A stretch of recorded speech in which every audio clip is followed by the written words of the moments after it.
अगर कोई आदमी सिर्फ कुछ हफ्तों में स्टॉक मार्केट से $800 को $350 मिलियन बना दे और उसकी हर प्रेडिक्शन 100% सही निकले, तो तुम क्या सोचोगे? इनसाइडर ट्रेडिंग या फिर वो मुस्तकबिल से आया हुआ एक टाइम ट्रैवलर था? इंटरनेट पर एक नाम बहुत मशहूर है, एंड्रू कार्लसन। एक ऐसा शख्स जिसकी कहानी ने लाखों लोगों को हैरान कर दिया। लेकिन क्या यह वाकई सच था या सिर्फ इंटरनेट की सबसे बड़ी मिस्ट्री? आज की इस वीडियो में हम इस पूरी कहानी को साइंटिफिक और लॉजिकल तरीके से समझेंगे। यह कहानी शुरू होती है 2003 में। रिपोर्ट्स के मुताबिक एंड्रू कार्लसन नाम के एक आदमी ने सिर्फ चंद हफ्तों में स्टॉक मार्केट में 126 ट्रेड्स किए और हैरतअंगेज बात यह थी कि उनमें से हर एक ट्रेड प्रॉफिट में गया।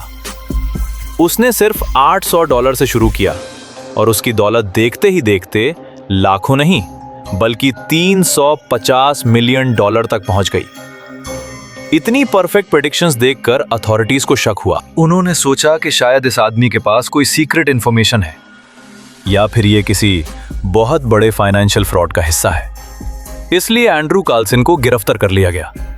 लेकिन असल शौक तो उस वक्त लगा जब इन्वेस्टिगेशन के दौरान एंड्रू ने एक ऐसा दावा किया जिस पर किसी को यकीन नहीं आया।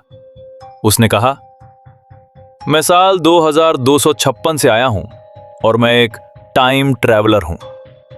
यह सुनकर FBI और इन्वेस्टिगेटर्स को लगा कि यह सिर्फ उन्हें बेवकूफ बना रहा है। लेकिन जब उसकी बैकग्राउंड चेक की गई तो अजीब बात सामने आई। कहा गया कि 2002 से पहले एंड्रू कार्लसन का कोई रिकॉर्ड ही नहीं मिला, न बर्थ रिकॉर्ड, न टैक्स रिकॉर्ड, न एम्प्लॉयमेंट हिस्ट्री, जैसे वो अचानक हवा से पैदा हो गया हो। लेकिन सवाल यह है, क्या यह सब वाकई हुआ था? यहीं से कहानी में सबसे बड़ा ट्विस्ट आता है।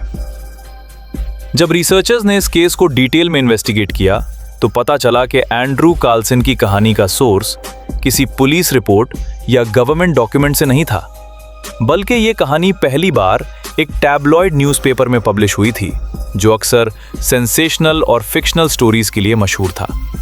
यानी आज तक एंड्रू कार्लसन के टाइम ट्रैवलर होने का कोई ऑथेंटिक सबूत नहीं मिला। साइंस की नज़र में भी टाइम ट्रैवल का कॉन्सेप्ट इतना सिंपल नहीं है। आइंस्टाइन की थियरी ऑफ रिलेटिविटी के मुताबिक फ्यूचर की तरफ टाइम ट्रैवल कुछ हद तक थियोरेटिकली मुमकिन हो सकता है, लेकिन पास्ट में वापस जाना अभी तक सिर्फ एक हाइपोथेसिस है। इसका कोई प्रैक्टिकल सबूत मौजूद नहीं।